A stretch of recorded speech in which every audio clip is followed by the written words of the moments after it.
Naomi itu mempunyai seorang sanak dari pihak suaminya, seorang yang kaya raya dari kaum Elimelek. Namanya Boas. Maka Rut, perempuan Moab itu, berkata kepada Naomi, "Biarkanlah aku pergi ke ladang, memungut bulir-bulir jelai di belakang orang yang murah hati kepadaku." Dan sahut Naomi kepadanya, "Pergilah, anakku." Pergilah ia, lalu sampai di ladang dan memungut jelai di belakang penyabit-penyabit. Kebetulan ia berada di tanah milik Boas, yang berasal dari kaum Elimelek. Lalu datanglah Boas dari Betlehem. Ia berkata kepada penyabit-penyabit itu, "Tuhan kiranya menyertai kamu." Jawab mereka kepadanya, Tuhan kiranya memberkati Tuan. Lalu kata Boas kepada bujangnya yang mengawasi penyabit-penyabit itu, "Dari manakah perempuan ini?"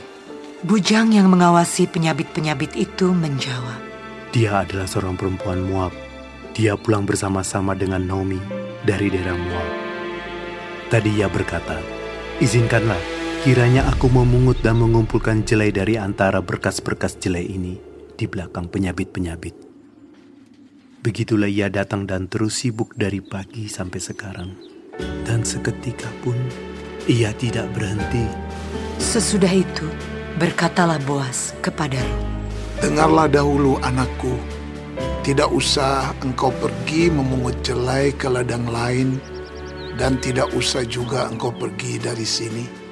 Tetapi tetaplah dekat pengerja-pengerjaku perempuan. Lihat saja ke ladang yang sedang disabit orang itu.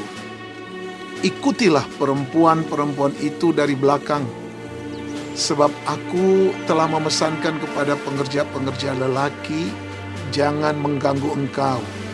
Jika engkau haus, pergilah ke tempayan-tempayan dan minumlah air yang dicedok oleh pengerja-pengerja itu."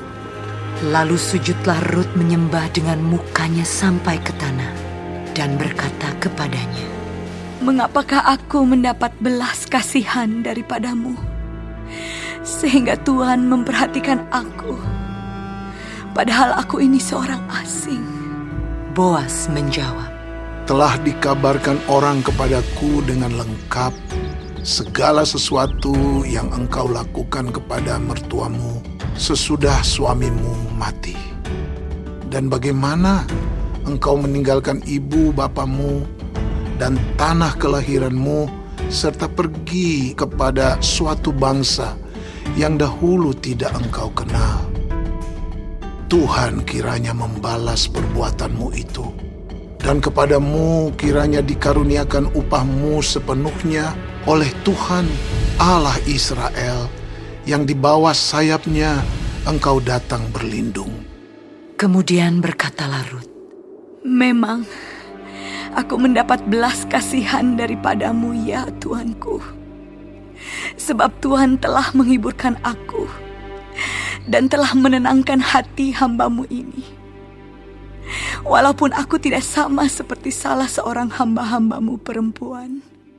Ketika sudah waktu makan, berkatalah Boas kepadanya, "Datanglah kemari, makanlah roti ini, dan celupkanlah suapmu ke dalam cuka ini." Lalu duduklah ia di sisi penyabit-penyabit itu, dan Boas mengunjukkan bertih gandum kepadanya. Makanlah Rut sampai kenyang, bahkan ada sisanya. Setelah ia bangun untuk memungut pula, maka Boas memerintahkan kepada pengerja-pengerjanya, "Dari antara berkas-berkas itu pun ia boleh memungut, janganlah ia diganggu. Bahkan haruslah kamu dengan sengaja menarik sedikit-sedikit dari onggokan jelai itu untuk dia dan meninggalkannya, supaya dipungutnya. Janganlah berlaku kasar terhadap dia." Maka ia memungut di ladang sampai petang. Lalu ia mengirik yang dipungutnya itu, dan ada kira-kira seeva jelai banyaknya. Diangkatnyalah itu, Lalu masuklah ia ke kota. Ketika mertuanya melihat apa yang dipungutnya itu, dan ketika dikeluarkannya dan diberikannya kepada mertuanya sisa yang ada setelah kenyang itu, maka berkatalah mertuanya kepadanya, Di mana engkau memungut dan di mana engkau bekerja hari ini? Diberkatilah kiranya orang yang telah memperhatikan engkau itu. Lalu diceritakannya kepada mertuanya itu pada siapa ia bekerja. Katanya, Nama orang pada siapa aku bekerja hari ini ialah Boas. sesudah itu berkatalah Naomi kepada menantunya, Diberkatilah kiranya orang itu oleh Tuhan yang rela mengaruniakan kasih setianya kepada orang-orang yang hidup dan yang mati. Lagi kata Naomi kepadanya, Orang itu kaum kerabat kita. Dialah salah seorang yang wajib menebus kita. lalu kata Rut, perempuan Moab itu, Lagi pula ia berkata kepadaku, Tetaplah dekat pengerja-pengerjaku sampai mereka menyelesaikan seluruh penyabitan ladangku. Lalu berkatalah Naomi kepada Rut, menantunya itu, Ya anakku, sebaiknya engkau keluar bersama-sama dengan pengerja-pengerjanya perempuan, supaya engkau jangan disusahi orang di ladang lain. Demikianlah Rut tetap dekat pada pengerja-pengerja perempuan Boas untuk memungut. Sampai musim menuai jelai dan musim menuai gandum telah berakhir. Dan selama itu ia tinggal pada mertuanya.